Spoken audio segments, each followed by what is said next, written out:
Привет всем, ARMY! Отношения между участниками BTS всегда являются темой для разговоров, но есть правда, которую многие предпочитают игнорировать. Некоторые, кажется, живут в своем собственном мире, где каждое действие Чимина и Чингука интерпретируется как неопровержимое доказательство их особых отношений, хотя на самом деле доказательства указывают на обратное. Как ни странно, эти же фанаты критикуют других за фантазии, в то время как сами строят нарратив, основанный на минимальном взаимодействии, который, если анализировать объективно, не имеет смысла. Если говорить о конкретных доказательствах, то фанаты Чимина и Чингука не могут указать ни на какие личные моменты между ними, нет личных постов с ними. Чингук никогда не публиковал интимные фотографии с Чимином в своих социальных сетях, и единственное официальное свидетельство – это фотография с феста на Уиверс после его демобилизации. В Инстаграм Чингук публикует контент только о Тэхёне, никогда о Чимине или других участниках в личном контексте. Динамика празднования между участниками ясно показывает, где лежат эмоциональные приоритеты каждого из них. Чингук обычно публично не поздравляет своих коллег по группе с днем рождения, а если и поздравляет, то очень давно. Чимин попытался изменить ситуацию, опубликовав фотографию Чингука в день его рождения, но это была не личная фотография, а снимок с мероприятия «Are you sure?». Он также пытался связаться с Чингуком напрямую в тот день, но тот не ответил, потому что ужинал с Мингю, что говорит о том, что в этом моменте, который должен был быть интимным, не было особой срочности или приоритета. Когда Чимин участвовал в челлендже Killing Kitty Girl, он делился только рекламой своего мероприятия, а не личными жестами в адрес Чингука. Единственным доказательством, которое обычно предоставляли пользователи, были фотографии, сделанные фанатами, которые видели их вместе. Это была обычная и спонтанная ситуация, которая могла произойти с любым коллегой. Подобные рекламные или случайные взаимодействия – ничто по сравнению с той последовательностью и заботой, которую Чингук проявлял к Тэхёну на протяжении многих лет.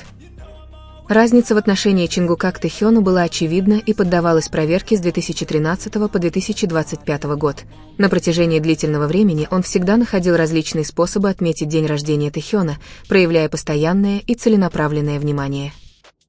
Понятно, что в 2023 и 2024 годах они не могли публично отметить этот момент из-за военной службы Тэхёна, но 2025 год ознаменовал эпическое возвращение традиции. Чингук не просто поздравил его с днем рождения, он сделал это с размахом, загрузив 2 отдельных видео на 2 разных платформах – Instagram и Уиверс. Этот жест показывает, насколько важен Тэхён в жизни Чингука. Перепост контента на нескольких платформах не является для Чингука нормой, особенно для человека, с которым он редко общается публично в своем личном пространстве. Фанаты Чингука пытались преуменьшить это, говоря, что это нормально, но любой честный взгляд может увидеть, что такой уровень преданности необычен для повседневной жизни Чингука. Прямая трансляция Тэкука навсегда запечатлелась в памяти многих. Момент, наполненный нежностью и лаской. Прикосновение Тэхёна к пальцам Чингука было таким мягким, словно их руки понимали язык, понятный только им двоим. Этот маленький жест передал романтику без слов, любовь, которую не нужно было выражать, чтобы она казалась настоящей. Есть и другие видео, демонстрирующие едва заметные прикосновения между ними, прикосновения, которые, казалось, предназначались только друг для друга. Словно шепот среди шума, когда Чингук притянул Тэхёна ближе, просунул пальцы в рукав, нежно погладил его, это был романтический момент, который казался слишком личным, чтобы быть простым совпадением, наполненный невысказанными эмоциями, которые бились, как само сердце. Подобная привязанность была очевидна, когда Тэхён нежно коснулся пальца Чингука, маленький жест, который говорил громче любого слова, словно их тело узнали друг друга без разрешения. Прикосновение Тэкука было доказательством чистой любви, постоянной потребности быть рядом, чувствовать друг друга даже в самых простых вещах. Прекрасно, но душераздирающе представить, что они не могут любить с той свободой, которой заслуживают. Держаться за руки или обниматься может быть обычным делом для многих, но для них это была роскошь, которую нужно было беречь. Тем не менее, они никогда не переставали демонстрировать свою верную и глубокую любовь, даже если это приходилось делать втайне. Словно каждое прикосновение было невысказанным обещанием. Никто не заслуживает жить и демонстрировать вдохновляющую любовь больше, чем Тэхён и Чингук. От всего сердца тысячи людей надеются, что однажды они смогут любить без страха, без необходимости скрывать свои чувства, потому что истинная любовь не знает пола или внешности. Она признает только родственную душу того, кто придает смысл жизни. Свобода для Тэкука – это коллективное стремление, надежда, которая остается живой, потому что их любовь слишком велика, чтобы отрицать, слишком искренна, чтобы игнорировать, слишком сильна, чтобы скрывать ее навсегда. Тем временем каждый момент, каждый взгляд и каждое прикосновение будут продолжать цениться, потому что в этом заключается доказательство этой хрупкой, но непоколебимой любви. В конце концов, разговор о Тэкуке – это не создание фантазии, а признание силы связи, которая росла и выдерживала все испытания. Их отношения не статичны, они живут, дышат и развиваются со временем. Напоминание о том, что глубочайшей любви не нужна сцена, чтобы доказать свою ценность.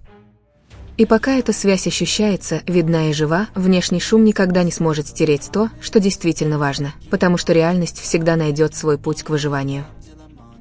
В пространстве между светом прожектора и тишиной Тэхён и Чингук научились любить по-своему, не громкими заявлениями, а тихой смелостью выбирать друг друга, даже когда мир требует дистанции. Они понимают, что не все ценное нужно выставлять на показ.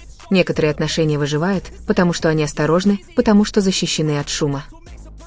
Такие отношения строятся не на вирусных моментах или односторонних интерпретациях, они строятся на времени, на маленьких, повторяющихся привычках, на постоянном присутствии, на необъяснимом комфорте. Им не нужно ежедневное подтверждение, потому что настоящая связь не зависит от частоты публичных проявлений, а от чувства безопасности, которое сохраняется, даже когда мир не наблюдает. Многие ошибочно полагают, что отсутствие открытого выражения означает отсутствие чувств, тогда как на самом деле часто верно обратное. Зрелость отношений отражается в их способности существовать без внешнего одобрения. Тэхён и Чингук прошли фазу, когда все должно быть показано, теперь осталось доверие. Доверие к тому, что они все еще рядом, даже если не всегда рядом перед камерой. Доверие к тому, что расстояние не разрушает близость. И доверие к тому, что то, что они построили, не хрупко только потому, что об этом не объявляют. Это форма тихой, но прочной любви, каждый мимолетный взгляд, каждое, казалось бы, незначительное прикосновение, каждая маленькая, незаметная улыбка – это их собственный язык. Язык, который не нуждается в переводе. Язык, который могут понять только те, кто действительно внимателен, а не те, кто просто пытается оправдать какую-то историю. В их долгом пути были смех, усталость, рост и перемены, но одно остается неизменным – то, как они возвращаются друг к другу, не как бегство, а как дом, а дом не всегда должен быть роскошным. Дом – это место, где можно дышать без опасений. Тем, кто наблюдает с открытым сердцем, ясно, что эта связь никогда не исчезает. Она просто трансформируется, адаптируясь ко времени, к ответственности и к реалиям, с которыми им приходится сталкиваться. Выживают те отношения, которые адаптируются, а не те, которые застряли в одной форме выражения. И, возможно, именно в этом и заключается красота. Среди требований индустрии, ожиданий публики и неустанного давления все еще остается небольшое пространство, которое они сохраняют только для себя. Пространство, где они остаются двумя обычными людьми, не символами, не проекциями, а двумя душами, которые понимают друг друга. Такая любовь не нуждается в защите. Она не разрушается сомнениями, и ее не колеблет внешние голоса, потому что ее фундамент построен не на мнении, а на общем опыте, на годах, проведенных бок о бок, на выборе, который постоянно повторяется. Итак, когда шум возвращается, когда интерпретации навязываются, и когда реальность искажается в угоду определенному нарративу, остается лишь то, что не имеет значения – существование связи, которую невозможно разорвать просто потому, что не все хотят ее признавать. Тэхён и Чингук никому ничего не должны объяснять. Любовь в любой форме никогда не была публичным обязательством, и истинное счастье рождается не из массового признания, а из честности с собственными чувствами. Пока они выбирают друг друга, находят друг друга и заботятся друг о друге, ничто по-настоящему не потеряно, просто не всем позволено это увидеть. И в конце концов, время всегда является самым честным свидетелем, оно разрушает притворство и оставляет после себя то, что реально. Когда все проходит, остаются только по-настоящему живые отношения. Потому что настоящую любовь не нужно доказывать каждый день. Она просто существует, дышит и выдерживает. Как Тэхён и Чингук. Спокойные, постоянные и настоящие. won't give up till I'm on top. I'm always flirting with pain, she like to hurt me and maim. I'm always working